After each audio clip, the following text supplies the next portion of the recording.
Betting apps వ్యవహారంలో money laundering జరిగిందన్న అనుమానాలతో ED దర్యాప్తు ముమ్మరం చేసింది. ఇవాళ విచారణకి హాజరైన సినీ నటుడు ప్రకాష్ రాజ్ ని దాదాపు 5 గంటల పాటు ఈడీ విచారించింది.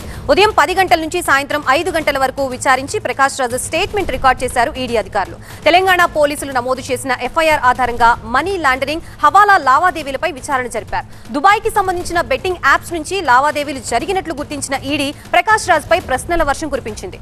జంగిల్ రమ్మీ యాప్ ని ప్రమోట్ చేసిన ప్రకాష్ రాజ్ రమ్మీ యాప్ ద్వారా తనకి ఒక్క పైసా కూడా రాలేదని స్టేట్మెంట్ ఇచ్చారు. విచారణ అనంతరం ఆసక్తికర వ్యాఖ్యలు చేశారు ప్రకాష్ రాజ్. కష్టపడి సంపాదించుకోండి కానీ బెట్టింగ్ ఆడి మోసపోవద్దని సూచించారు. ఆన్లైన్ బెట్టింగ్ పై పంజాగుట్ట, మియాపూర్, సైబరాబాద్, విశాఖపట్నంలో పోలీసులు నమోదు చేసిన ఎఫ్ఐఆర్ల ఆధారంగా ఈడీ రంగంలోకి దిగి విచారిస్తోంది.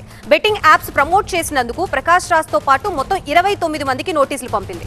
బెట్టింగ్ యాప్లతో జరిగిన అగ్రిమెంట్లు, బ్యాంక్ ఖాతాల వివరాలు తీసుకుని రావాలని టాలీవుడ్ సెలబ్రిటీల్ని ఆదేశించింది. ఇక ఇదే కేసులో పేర్లున్న మిగతా నటీనటులకి సైతం దశల వారీగా సమన్లు జారీ చేయనున్నట్లు తెలుస్తోంది.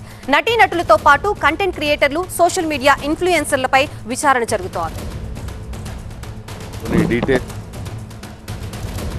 ఏం తీసుకున్నారు, ఎందుకు చేశారు, ఎప్పుడు చేశారు, వాళ్ళు యాజ్ ఎ డిపార్ట్మెంట్ వాళ్ళు పనిచేశారు.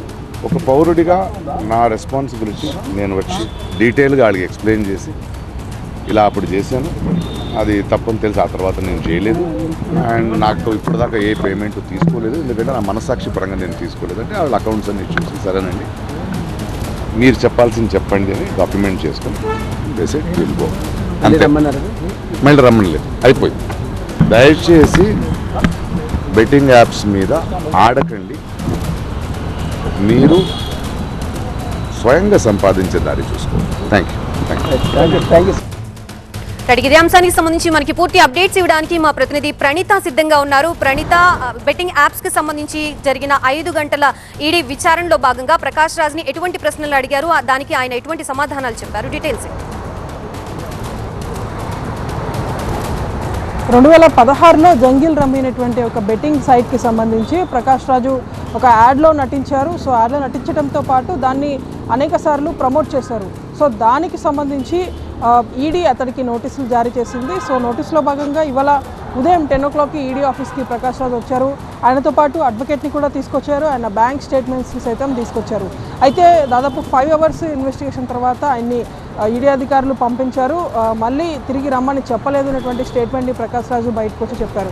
అయితే ప్రకాష్ రాజుకు సంబంధించి 2016లో ఈ జంగిల్ రమ్మీ యాప్తో చేసినటువంటి కాంట్రాక్ట్ తర్వాత అది కొద్ది సంవత్సరాల క్రితమే ఆ కాంట్రాక్ట్కి అంతా కూడా కంప్లీట్ అయిపోయింది. తిరిగి దాన్ని రిన్యూవల్లో తనకు ఎలాంటి భాగస్వామ్యము లేదు. ఫర్దర్గా ఆ యాప్కి సంబంధించి కావచ్చు, ఎలాంటి బెట్టింగ్ యాప్స్కిలోనూ అతడు పార్ట్నర్గా లేడు అనేటువంటి అంశాన్ని ప్రకాష్ రాజు స్పష్టం చేశారు. అండ్ సేమ్ టైం ఈ జంగిల్ రమ్మీలో నటించినందుకు గాను, దాన్ని ప్రమోట్ చేసినందుకు గాను తనకు ఎలాంటి బెనిఫిట్ రాలేదు అనేటువంటి విషయాన్ని కూడా ప్రకాష్ రాజు స్పష్టం చేశారు. మరి ఈడీకి ఇచ్చినటువంటి బ్యాంక్ స్టేట్మెంట్స్లో ఎలాంటి లావాదేవీలు ఆ జంగిల్ రమ్మీకి సంబంధించినటువంటి యాజమాన్యంతో కానీ ప్రకాష్ రాజుకు మధ్యలో ఉన్నాయో అనేటువంటి దానికి సంబంధించి కూడా ఈడీ అధికారులు దర్యాప్తు చేయబోతున్నారు. సో ఫర్దర్గా ఈరోజు ప్రకాష్ రాజుకు సంబంధించినటువంటి ఇన్వెస్టిగేషన్ కంప్లీట్ అయిపోయింది. తదుపరి రానాతో పాటు విజయ్ దేవరకొండ ఇద్దరు కూడా ఆగస్టు 11వ తారీఖున ఈడీ అధికారుల ఎదుట అటెండ్ కావాల్సి ఉంటుంది. మొదటగా విజయ్ దేవరకొండకి ఆగస్టు 6th ఇచ్చారు, కానీ తను కూడా ఆగస్టు 11th వస్తానని చెప్పడంతో రానాతో పాటు విజయ్ ఇద్దరు కూడా 11వ తారీఖున ఈడీ కార్యాలయానికి రాబోతున్నారు. ఆ తర్వాత నెక్స్ట్ లక్ష్మీ ప్రసన్న మంచు ఈమె ఆగస్టు 13న రావాల్సిందిగా ఈడీ నోటీసులు ఇచ్చారు. సో ఫర్దర్గా వాళ్ళు ఈడీ ఎదుట అటెండ్ అయ్యి ఎలాంటి వివరణ ఇస్తారో చూడాల్సింది. మొత్తం రాష్ట్ర వ్యాప్తంగా నమోదైనటువంటి పలు బెట్టింగ్ కేసులను ఆధారంగా చేసుకొని గత కొద్ది రోజుల క్రితమే ఈడీ అధికారులు ఈసీఐఆర్ నమోదు చేశారు.